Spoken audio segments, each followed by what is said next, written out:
अस्सलाम वालेकुम dear students, Allama Iqbal open university course code 14295404 mathematics chapter number 3 equations.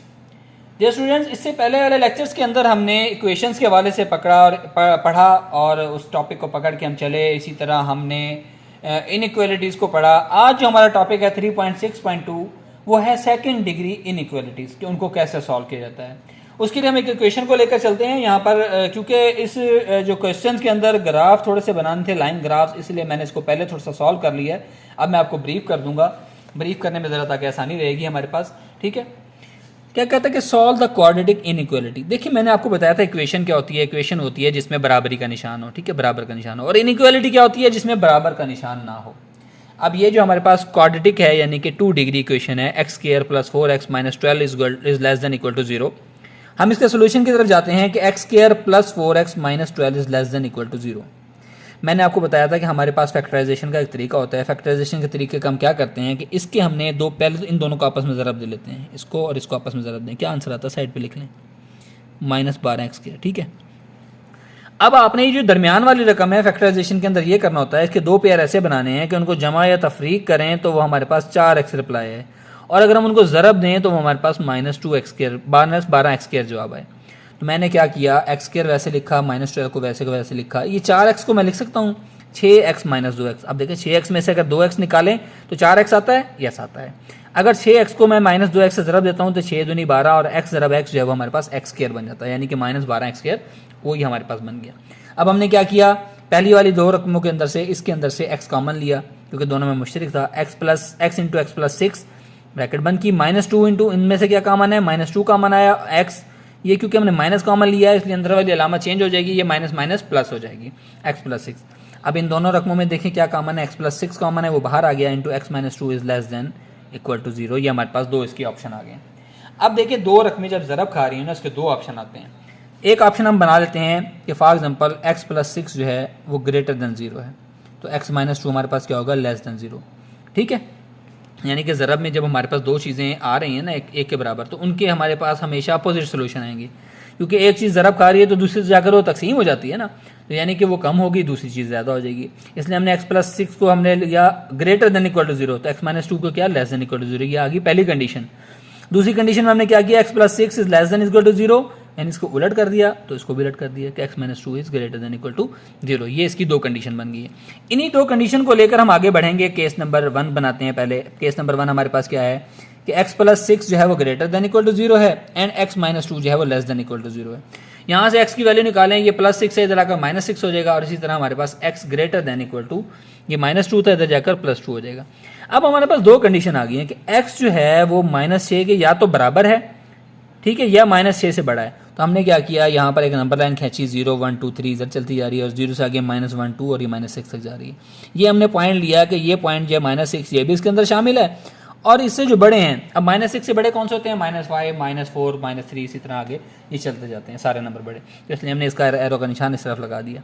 और दूसरी हमने कहा कि x less than equal to 2 है, यानी कि ये 2 वाली रकम है, ये 2 इसमें शामिल है, क्योंकि इक्वल को भी साइन इसमें मौजूद है ना, 2 और उससे छोटी रकमें। तो 2 और उससे जो छोटी रकमें, 2 से छोटी रकमें क्या होती हैं, 1 होती है, 0 होता है, इसी तरह माइनस की सारी रकमें वो 2 से छोटी होती हैं। तो हमने ग्राफ लाइन के ऊपर इसको जाहिर कर दिया। तो we have some common area, हमारे पास कॉमन एरिया क्या आ गया, -6 और -2 के दरमियान वाला, -6 और +2 के दरमियान वाला। ठीक हो गया, हमने लिख दिया कि 2 और -6 के दरमियान है। तो अगर हम इसका सोल्यूशन सेट लिखना चाहें तो देखिए हमारे पास -6 भी शामिल है क्योंकि इक्वल टू वाली बात है, और 2 भी इसके अंदर शामिल है। तो हमने क्लोज इंटरवल बनाया है क्योंकि उसमें -6 भी शामिल और 2 भी शामिल। मैंने आपको बताया था क्लोज इंटरवल क्या होता है, जिसमें दोनों वैल्यूज़ को शामिल किया जाए। सिमिलर डियर स्टूडेंट्स, हम इसका केस नंबर 2 सॉल्व करते हैं। पहली कंडीशन के अंदर हमने ग्रेटर देन 0 वाला लिया था कि x plus 6 is greater than equal to 0। इसमें x प्लस 6 लेस देन 0 हो जाएगा।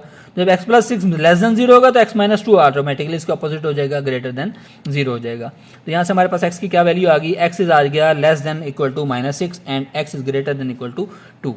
तो इसको हमने नंबर लाइन पर जाहिर किया। पहला ऑप्शन आया कि x जो है वो -6 से या तो बड़ा है या उसके बराबर है, इसलिए -6 भी इसमें शामिल, और उससे बड़ी वाली, उससे छोटी वाली वैल्यूज से स्मॉलर वैल्यूज, -6 में शामिल है। उससे स्मॉलर कौन सी है, -7 -8 -9, और चलता जा रहा है, जो कि ना खत्म होने वाली बात है। इसी तरह x हमारे पास ग्रेटर देन -2 था तो इधर जाकर +2 हो गया, ग्रेटर देन इक्वल टू 2, यानी 2 और 2 से बड़ी वाली रकमें इसके अंदर सारी शामिल हैं। 2 से बड़ी वाली रकमें कौन सी हैं? 2, 3, 4, 5, 6। कहीं गिनती कहीं ख़त्म होती है? नहीं होती। इसीलिए सोल्यूशन सेट के अंदर हमने लिख दिया कि x is less than equal to -6 and x is less than greater than equal to 2। तो 2 ऑप्शन बन गए। ओपन सेट का निशान डाला कि -∞ से लेकर -6 तक। -6 को क्लोज कर लिया, क्यों? -6 इसके अंदर शामिल है। और -∞ क्या है कि मतलब इन्फिनिटी में जितने भी नंबर जा रहे हैं, जहाँ तक जा रहे हैं, वो सारे के सारे इसमें शामिल होंगे। फिर दूसरा सोल्यूशन क्या बना है? x is greater than equal to 2। तो 2 इसमें शामिल है, इसलिए इसको क्लोज वाली हमने ब्रैकेट डाली है। और कहाँ तक चलता जा रहा है? 2, 3, 4, 5, 6, 7, 8 और सो ऑन चलता जा रहा है, ना ख़त्म होने वाली बात। तो ये हमारे पास इसका ये आंसर आ गए। 2 सोल्यूशन सेट इसके हमने बना दिए। ठीक हो गया डियर स्टूडेंट्स? चलिए अब हम एक और टॉपिक की तरफ, इसी चैप्टर नंबर 3 इक्वेशन के एक और टॉपिक की तरफ आते हैं, वो है एब्सोल्यूट वैल्यू। डेफिनेशन क्या होती है हमारे पास इसकी? कहते हैं कि for any real number A we define its absolute value as. A अगर हमारे पास कोई नंबर है तो उसकी एब्सोल्यूट वैल्यू को कैसे जाहिर करेंगे? ए के बाद ये 2 सीधे सीधे हमने बार बनाने हैं, जिसको 2 रॉड कर लें। तो ये हमारे पास 2 कंडीशन इसकी निकल सकती हैं कि या ये तो ए के बराबर होगा अगर ए ग्रेटर देन 0, यानी अगर ए मस्बत है तो वो ग्रेटर देन, हमारे पास ए इसका रिप्लाई आएगा, और -a आएगा अगर वो हमारे पास लेस देन 0 होगा। अब इसकी हम थोड़ी सी प्रॉपर्टीज़ पढ़ लेते हैं एब्सोल्यूट वैल्यूज़ की। एब्सोल्यूट वैल्यू की प्रॉपर्टी, पहली प्रॉपर्टी ये है कि किसी भी रियल नंबर के लिए ए और ए का जो ये हमारे पास जो एब्सोल्यूट वैल्यू है ये हमेशा ग्रेटर देन इक्वल टू 0 आएगी। यानी कोई भी हमारे पास रियल नंबर है, अगर हम उसकी एब्सोल्यूट वैल्यू ले रहे हैं तो वो हमेशा मस्बत आएगी। Absolute value for a negative number, किसी भी नेगेटिव वैल्यू अगर -a हमारे पास एब्सोल्यूट वैल्यू के अंदर मौजूद है तो वो a के बराबर होगा। ये इसकी प्रूवन प्रॉपर्टी है। ठीक है। फिर फॉर एनी 2 रियल नंबर, अगर हमारे पास 2 नंबर हैं x माइनस वाई, मैंने आपको बताया एब्सोल्यूट वैल्यू के अंदर जो है वो माइनस प्लस का साइन का कोई इफेक्ट नहीं होता, इसलिए वो कह रहा है कि किसी भी x हमारे पास रियल नंबर के लिए x minus y is equal to y minus x के इक्वल होगा। ठीक है। इससे ना चौथी प्रॉपर्टी इसके अंदर क्या आ रही है कि अगर कोई 2 रियल नंबर x और y मौजूद है, वो एक अंदर मल्टीप्लाई हो रहे हैं, कि एब्सोल्यूट वैल्यू के अंदर x मल्टीप्लाई बाय और उसकी टोटल इकट्ठी एब्सोल्यूट वैल्यू है, तो आप उसकी अलग-अलग वैल्यू एब्सोल्यूट वैल्यू x और y अलग-अलग भी लिख सकते हैं।